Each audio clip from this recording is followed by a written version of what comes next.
With me on stage is Megan. She's the head of product for CareerFoundry.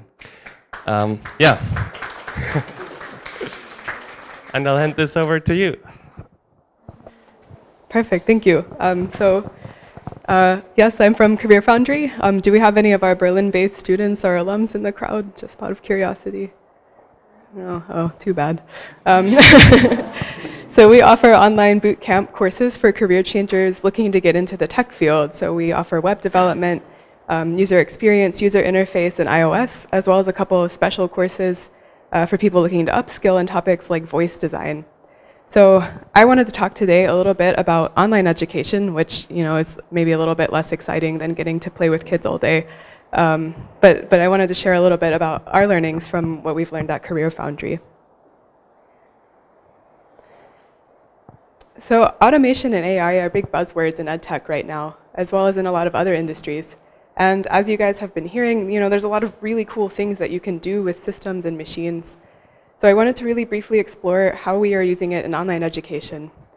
So I wanted to talk about a little bit of what are the benefits and challenges of online ed, how can automation help us resolve some of these, and more importantly, how can it support productive human interaction?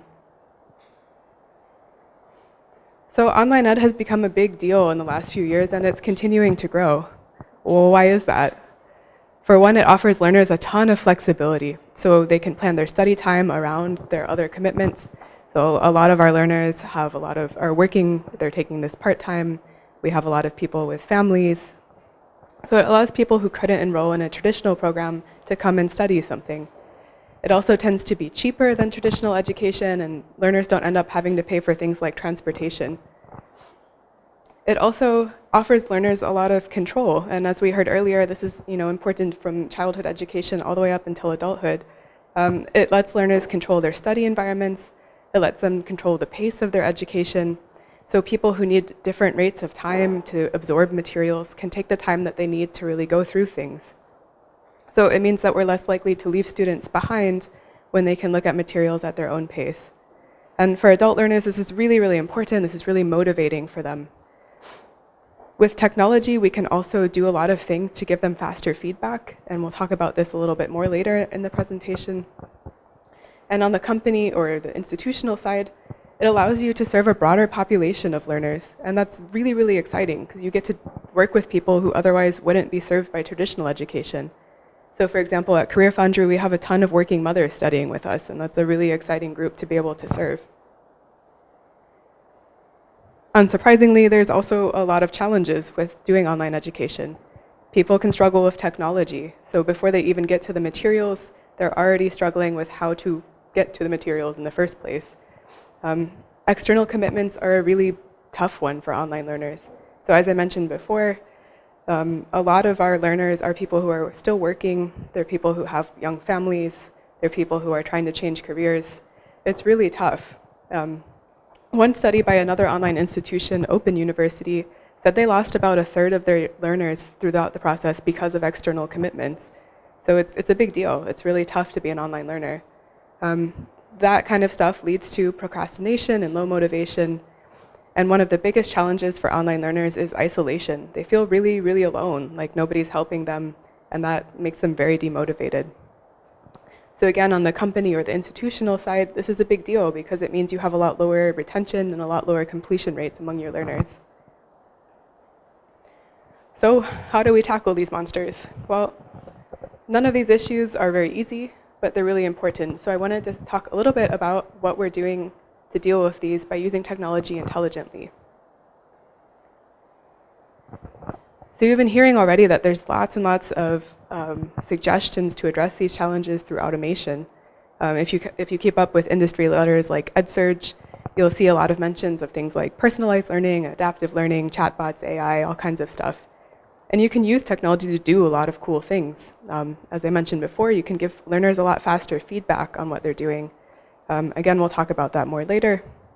You can also use systems to alert you when learners are starting to go off track. So you can use them to give you a lot better tracking and understanding of what's going on, especially with really big populations of learners.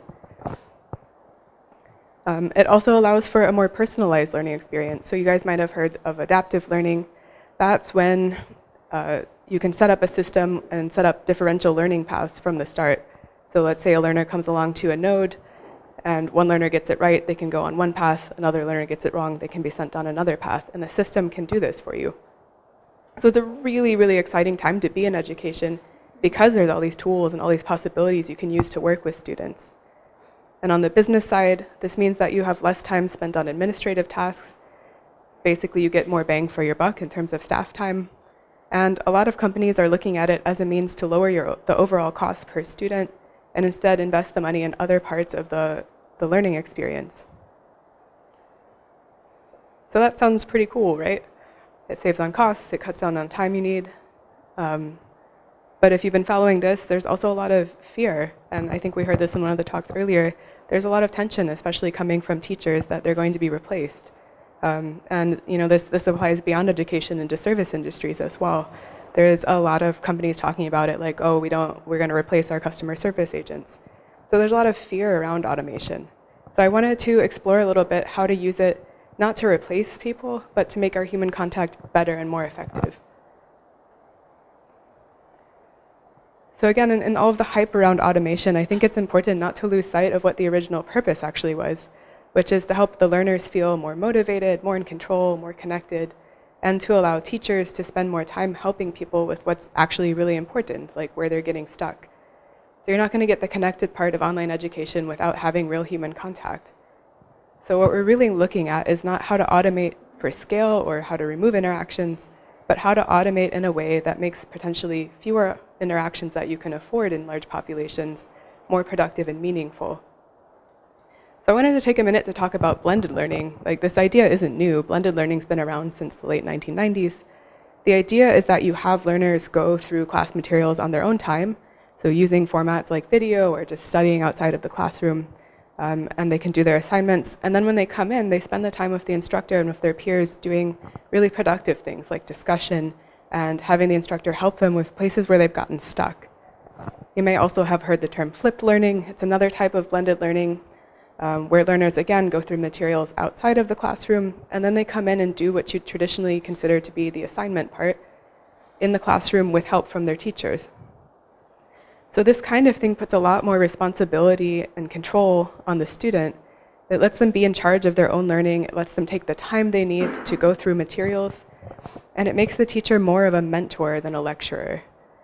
So it allows for students to get a lot closer to doing things that are like self-pacing, and it gives them a lot more motivation because they have a lot more control and responsibility. So what does that mean for online institutions? At CareerFoundry, we have mentors and tutors who work with our students one-on-one. They're all remote, so they do this via messages, chat, video reviews, and calls. And so for us, because everything we do is online, means spending calls and sessions with the tutors, exploring the concepts where either people got stuck or taking it to the next level. So they can look at their designs and talk about, how do we improve this even more so that your portfolio looks even better? Or, hey, you did a really great job on this assignment. Here's some extra material beyond what the course says that you can really explore now. So this kind of thing makes both parties feel more prepared for the interactions they do have. It makes them feel like they're more in control. And the time that's kind of valuable for both parties is spent more productively.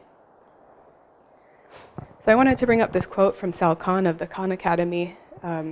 He said the use of technology made the classroom more human by facilitating one-on-one interactions, by letting the teacher know who needed her attention the most. And he talked about this in reference to setting up one of his first pilot programs in a school where they were using the Khan Academy to support the on-ground curriculum. And for him, the point of the Khan Academy is to help learners prepare and to practice and go through things at their own pace, and then come in and spend that face-to-face time with the instructor going further or exploring places where they got stuck. So how do we go about designing automated online education systems that support human contact rather than replace it, while we're still also thinking about meeting business goals? Well, what are learners looking for? One is validation that they're doing okay. Again, they feel really alone, and without peers, they often don't know if they're going too slow or too quickly, or if their peers are finding assignments more easy than they are. It's really, really tricky in the online environment. Again, isolation is a really big problem for online learners, so they want to know that they're not doing this alone. They want to know that you care about them. They want to know someone else is watching them and checking in on them. They also need a lot of help setting goals and time management. As we were hearing earlier, it's something that we're really interested in starting as children, but as we get to adults, it doesn't mean that we get any better at it. So we know from research on online education that learners who maintain a steady pace in self-paced programs are more likely to be academically successful. So I think it falls to us to really help learners meet those goals and help them with their time management. I also wanted to share this quote from one of our students because it really drives the point home for me.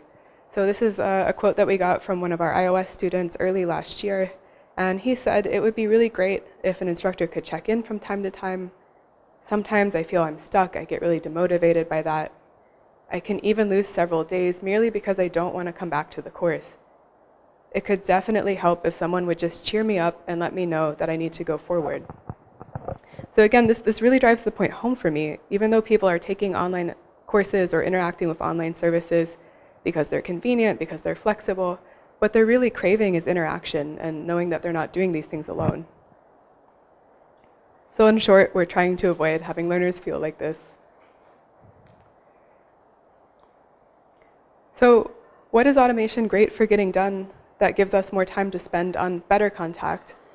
Or put another way, how do we design systems to allow us to spend our contact time more effectively? One really easy way to help maintain motivation and give people a sense of how they're doing is with assessments.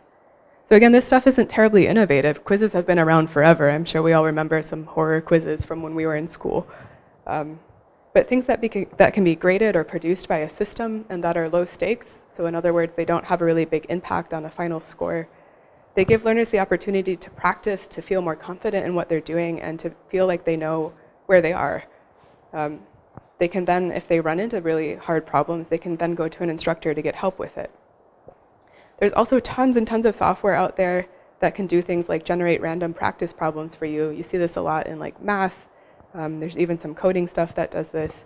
It's a really huge help in letting students, again, like practice concepts until they get them, rather than having your instructors spend time following up over and over with students. So systems are really great for pushing learners who are struggling, but I think it's important to see on the flip side, it's also really great for pushing people who are doing well. So the students who are really being successful, the system can also just continue to give them harder and harder concepts. The students who are struggling, the system can help them keep reviewing. The important thing about this is having your system know where and what's going on, and alerting the instructor to be able to see when someone might be at risk or when someone's really excelling and might need some more challenge. You can even have the system do an initial outreach for you as soon as it notices a learner might be at risk, and then you can follow up with an instructor. So I just pulled an example here from Pearson. You can see these really tiny little red circles up here are in a student roster, the system alerting an instructor, hey, I think you might want to check up on these students. And this is really, really important as you get in operations where you're working with a lot of learners or maybe even a lot of customers. The other big problem, as we talked about before, for online students is managing their time. So again, a lot of our students are working, they might have families, they're really, really busy people. And this is where systems can really shine. There's tons of apps and programs out there that can do something like this, systems that help learners pace themselves or personalize their learning schedule. I really like Duolingo because the little owl guy is really cute. But these kind of apps can use things like emotional appeals to reach out to learners and say like, hey, you're meeting your goal, or hey, you didn't meet it right now, I feel sad about it, can you come back and meet your goal? I think the human part of this is making sure that, again, that the system can identify when exactly something starts going wrong and where learners are falling behind, and alert somebody to reach out to them. So you're using that human contact to do really high impact contact. So especially, again, when you're managing like hundreds of learners at a time, you don't need to be watching everybody individually. The system can help you identify who needs what kind of contact and when. And again, I want to emphasize that this doesn't mean that you're only helping at-risk students. It also means that you can reach out to people who are doing really well or fantastically exceeding their goals. The really cool thing about automation and systems is that you can set a lot of different types of contact and you can personalize that. So you can have it going out to people who are at risk at times when it's appropriate for them. You can also have contact going out to people who are being really successful.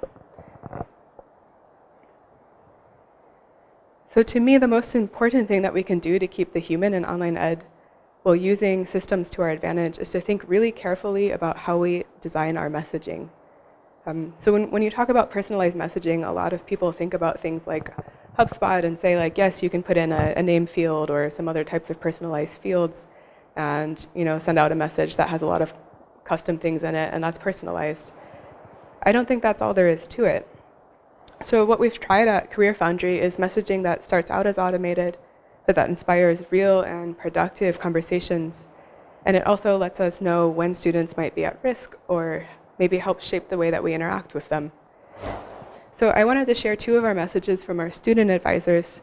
So our student advisors are there to help resolve things like payment issues or problems with the tutors and mentors, problems with the time frame. They're also our student cheerleaders. They're responsible for checking up on students along with the tutors and mentors and really helping to motivate them. So every student has a personal student advisor, but they're also all dealing with caseloads of a couple hundred students each. So they don't have the capacity to personally interact with every student all the time. So we use the messaging to maintain contact with the students and to initiate the personal conversations when they actually need to happen. So I'll be honest, when we first sent out these messages, we didn't really realize what they would do, but we've learned a lot from these guys and have tweaked them to be at like the optimal points in our email customer journeys. So the ones that I have up here are our most successful and popular messages. We have about a 75% open rate and an 84% read rate. And the days that these messages go out, we get almost double our normal volume of messages. So if you check them out, like these are our most human messages. There's no extra formatting. Even though they're cropped, I promise there's no headers on them. There's no jargony language. There's nothing that marks this as a template. And it stands out from the other emails in our customer journey workflows, which do have like some of these things like headers and are a little bit more polished and less personal. So to me, these are our most human messages. And I wanted to show you some of the results. Sorry, this is probably really hard to read. But the student team gets, again, like tons and tons of responses to these messages. And people are taking them as deeply personal. They say thanks for checking in, and they tell us a lot about their lives. And these messages then end up really helping us spot people early on who might need more support, who might already be running into problems. And it also establishes a lot of trust with the student early on, who will then come to us with more problems later. I don't know if anyone else works in education, but students are, for some reason, often really reluctant to say that they're having a problem until it's like a burning trash fire of a problem. So this type of messaging really early on helps us nip that in the bud. So if you look at some of these, there's some really nice, like, hey, thanks for the email. I'm so sorry I couldn't get back to you yesterday. Hey, I appreciate you checking in on me. It's going well. Like, they're really responding to this, and this is giving them that human contact that they really crave. And I think the even better part for us is that they're telling us about things that would be potential problems, like right now. So you can see, like, this guy down here says, when do you think would be a good time to set up a chat with the mentor? And now we can say, well, Bill, actually, it's about right now. We have one over here that says, can you please tell me when my last payment is due for the course? And it's a lot better for us to learn that right now up front than it is to learn this like 3 months down the line when they're freaking out about something or haven't talked to their mentor at all. So I think the important takeaway here for me is to make sure that your contact is really, really personal, and also at the same time it's directed at getting useful information when you need it, so that when you do spend that human contact time, when your student advisors or your service people are working with someone, that they're using it to do something that's really productive. So we talked a little bit about why and how automation can help address some of the issues that we face in online education, like isolation, like pacing problems and feeling demotivated. And you can do this by doing things like automated testing and letting the students practice a lot through using a smart system rather than using an instructor. I also think it's really important to use intelligent messaging and very human messaging so that you're spending the contact time with your students really productively. From what I've seen, learners still feel a really deep need for human connection. It's something that doesn't get replaced very easily. And I think this is true in a lot of industries. We have people write in all the time, as you saw, like what's going on in their lives. They often get quite attached to their student advisors and tell us things we probably don't need to know. But they really want to talk to people, especially when they're feeling stuck. So this is like a really important learning for us at CareerFoundry. The messages that are the most human also get the most responses. So it makes a huge difference for your learners or your customers. So again, for me, the biggest takeaway here is that instead of talking about automation and smart systems and AI as a way to replace human contact, I think that what we should really be talking about is how to use it to our advantage to make sure that we improve the quality of the time that is spent with learners. So as we get to like really massive scale with a lot of these online education institutions, we might be able to spend fewer hours with the students, but the hours that we do spend, we want to make sure are really high quality contact time. So I think for you guys as designers, I would say as you're working on systems in any industry, think about how you can design them intelligently to shape the direction of the real-time interactions that you have with your customers or your learners to be really high impact. That's good for your learners, it's good for your staff, and it's good for the business. So when you design automation to take care of the more tedious tasks in education, that's like learning administration or administering quizzes or things like that, you've let your instructors and your other staff do exactly what they're there to do, which is to teach or to serve students, and that makes it more meaningful for everybody. So I hope this leaves you with some really nice food for thought, and looking forward to questions.